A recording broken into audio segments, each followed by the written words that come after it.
السيد الولي المحترم، السيد ممثل رئيس الجهة،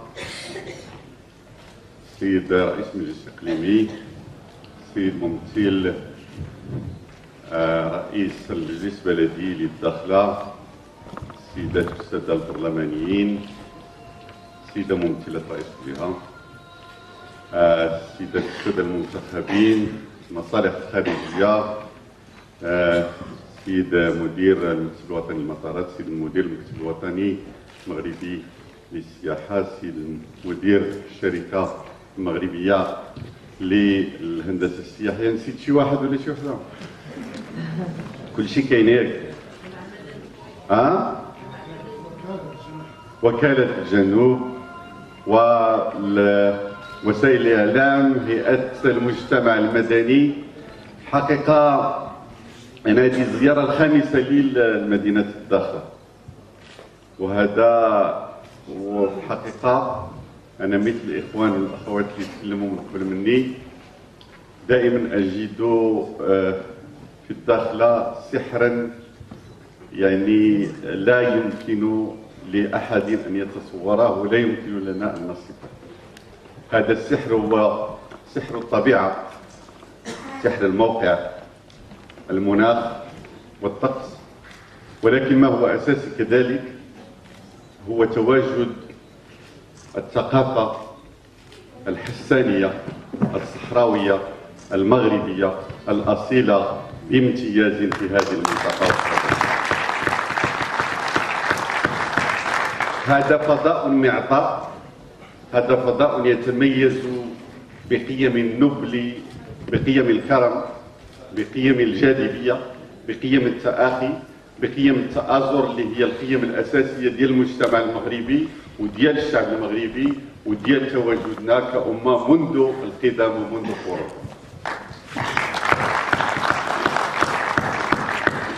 والاهتمام اللي كاين الآن بهذه المنطقة ماشي هو وليد السلطة، هذا اهتمام لأنه هذه المنطقة لها من المؤهلات الاقتصادية والمؤهلات البشرية، وانا تنأكد على البشرية واحيي المنتخبين والمجتمع المدني اللي متواجدين معنا واللي دائما تلقاهم مؤازرين لنا، ولكن كذلك هناك اهتمام ديال صاحب الجلالة نصره الله لهذه الأقاليم وأقاليم الصحراء وإقليم الداخلة عزيز عليه، يهتم به بشكل كبير جدا. ولاحظت في الخطاب ديال العيون بمناسبة ذكرى المسيرة الخضراء يعني التصور للنموذج التنموي الجديد بالنسبة للأقاليم الجنوبية، وما تواجدكم الآن، ما احتفالنا الآن بهذه الجهة إلى تجسيد للإرادة الملكية، تجسيد للرؤية التي لجلالة الملك ولحكومة جلالة الملك وللدولة المغربية وكذلك لساكنة الصحراء على أن تكون هناك قفزة نوعية فيما يخص التدبير ديال الموارد، تدبير كذلك ديال التنمية الاقتصادية والاجتماعية بالنسبة لهذه المنطقة. هذه على مستوى السياحي منطقة عندنا لها كلنا واحد يعني رهان كبير جدا، وهذا الرهان هو أننا نجعلوا منها قبلة للسياحة المسؤولة، للسياحة الإيكولوجية، للسياحة المستدامة، باش تكون مثل يعني بالنسبة للسياحة المستدامة على المستوى العالمي. كتعرفوا بأنه المغرب بالنسبة للرؤية ديال 2020 بغينا نوصلوا أننا نضاعفوا القطاع، ولكن بغينا نوصلوا كذلك أننا نكونوا وجهة مرجعية فيما يخص السياحة المسؤولة والسياحة المستدامة. والجهة ديال الداخلة والذهب ستلعب دورا محوريا في هذا التوجه هذا ديال السياحة المستدامة. بغينا الممارسات الحسنة اللي غادي نعملوها واللي تنعملوا عليها في اطار هذه المنطقه غتكون هو النموذج والمثال اللي غادي نحتذيو به على المستوى الوطني وكذلك على المستوى الدولي. كتعرفوا بانه المغرب بالاضافه الى فرنسا وكوريا الجنوبيه هما الان في العشريه المقبله هما رائدين فيما يخص السياحه المستدامه، وهما في اطار تطوير ممارسات جيده في اطار السياحه المستدامه. اذا شنو بغينا نعنيو؟ اولا بالتموقع ديال هاد هذا تموقع اساسي فيه 3 ولا 4 المسائل اللي هي اساسيه. اولا هناك لقاء ما بين المحيط وما بين الصحراء اللي تتجسد في الخليج ديال الداخله اللي هو فريد من نوعه عبر العالم. انا راه عملت شي 60 دوله قبل ما نكون وزير، لان كان الشغل ديالي تدين هذه الدول. لم اجد خليجا بمثل هذا، لم اجد تداخلا ما بين البحر والصحراء مثل هذا. والمساله الثانيه وهي هذه منطقه متواجده في مناخ معتدل على طول السنه، اذا هناك تنافسيه لا يمكن لاي دوله ان تظاهرها في الاطار هذا، ولا اي وجهه سياحيه ان تظاهرها. هناك جو معتدل بالنسبه لهذه المنطقه هذه، يعمل التنافسيه ديال هذه الجهه لمده 12 شهر.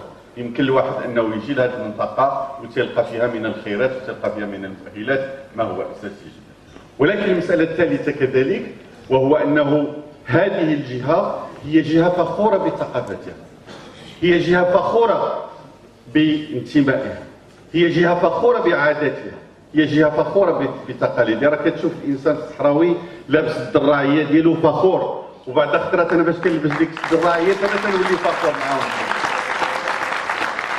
وكذلك المراه الصحراويه وما ادراك من المراه الصحراويه والرياده ديالها، وكذلك التجند ديالها والوجود ديالها في المجتمع المدني، وكذلك يعني الفخر ديالها والاعتزاز ديالها بالثقافه الحسانيه الاصيله. هذه تراث شفهي ولا مادي اساسي بالنسبه لنا.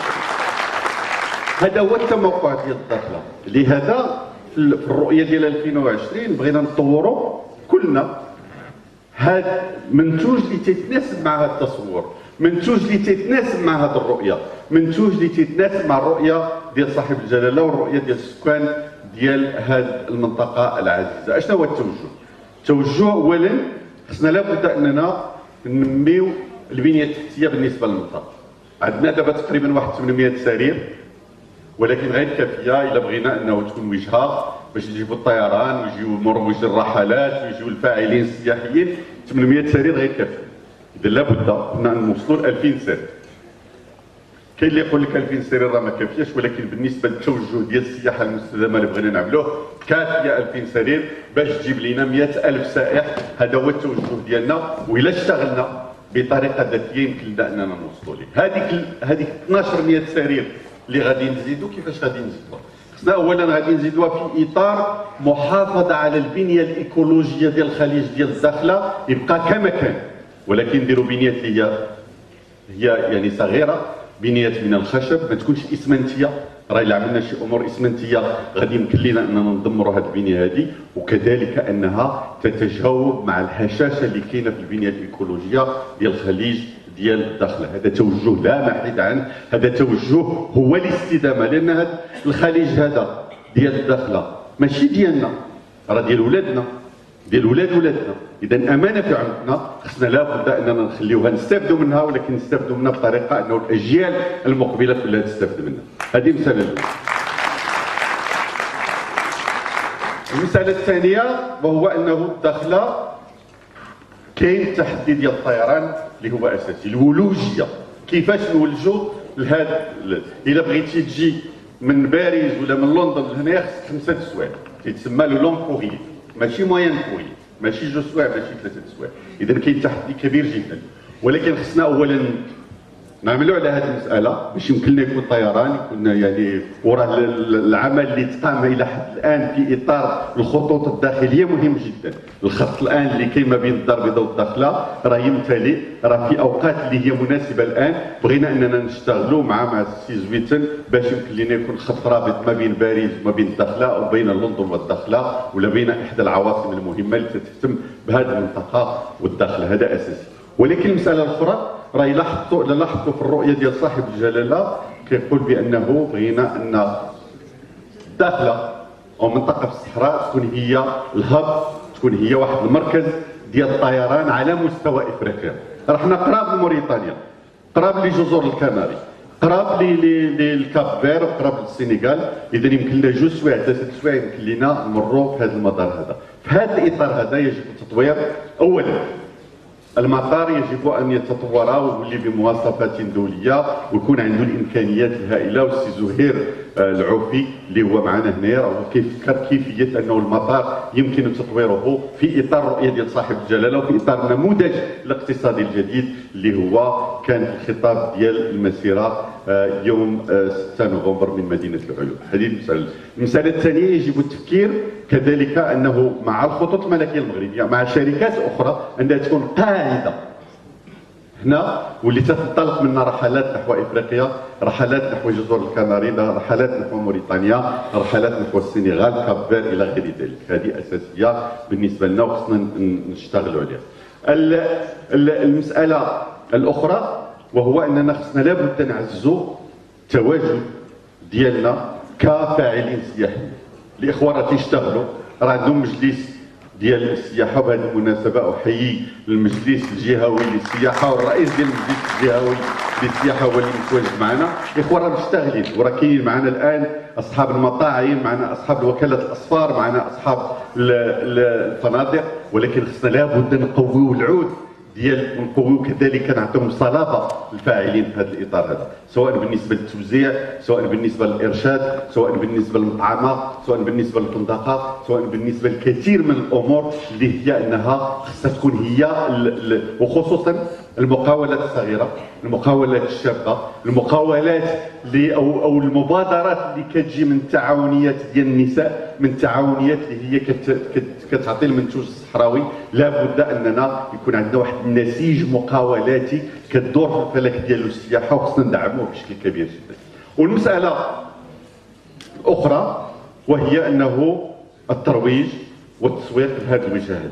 كاين عمل اللي كيقوموا به الاخوان ديال المجلس الجهوي للسياحه بالتعاون مع المكتب الوطني المغربي للسياحه. بغينا انه الداخله والمجلس الجهوي يكونوا متواجدين معنا في جميع المعارض الدوليه، لانه كاين ما نبيعوا، كاين ما نقولوا على الداخله، كاين ما نسوقوا على الداخله، وكاين ما نروجوا على الداخله. اذا لابد ان نكون متواجدين على المستوى الدولي ويكون عندنا مواقع الكترونيه مهمه جدا. راه الا ما درناش القفزه النوعيه ومشينا لما هو رقمي بالنسبه للسياحه ما يمكن ليناش اننا نطوروا كمغرب ككل. اذا لابد التواجد الرقمي. خصنا واحد السيت ويب ديال الداخله اللي بالاسبانيه وبالانجليزيه وكذلك بالفرنسيه وبالعربيه، ويكون يعني متواجد، ويكون عندنا موقع الكتروني مهم جدا، يكون عندنا كذلك حساب على الفيسبوك، حساب على تويتر، حساب على انستغرام، باش يمكن لنا انه نعطيو واحد المرئيه فيزيبيليتي كبيره جدا لهذه المدينه المعطاءه، لهذا الفضاء المعطاء على اكبر مستوى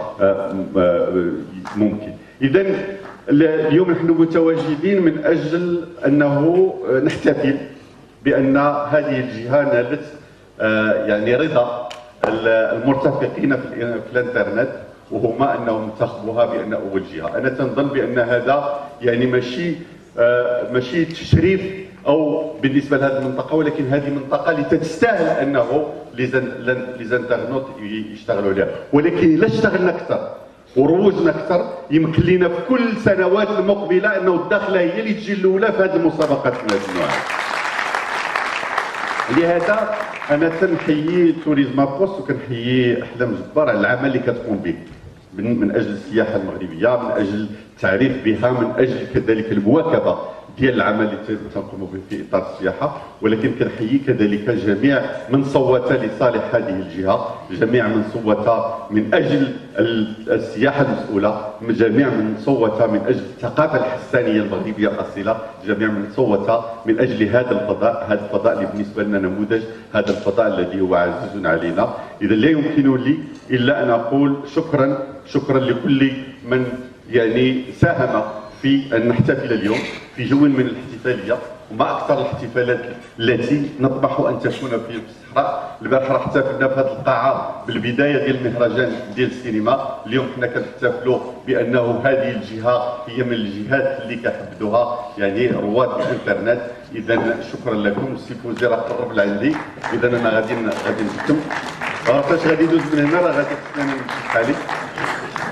اذا بغيت نشكركم على التواجد ديالكم وشكرا لكم على التزامكم بالنسبه للصحراء، وعاشت الصحراء مغربيه والداخله كذلك مغربيه، وشكرا لكم.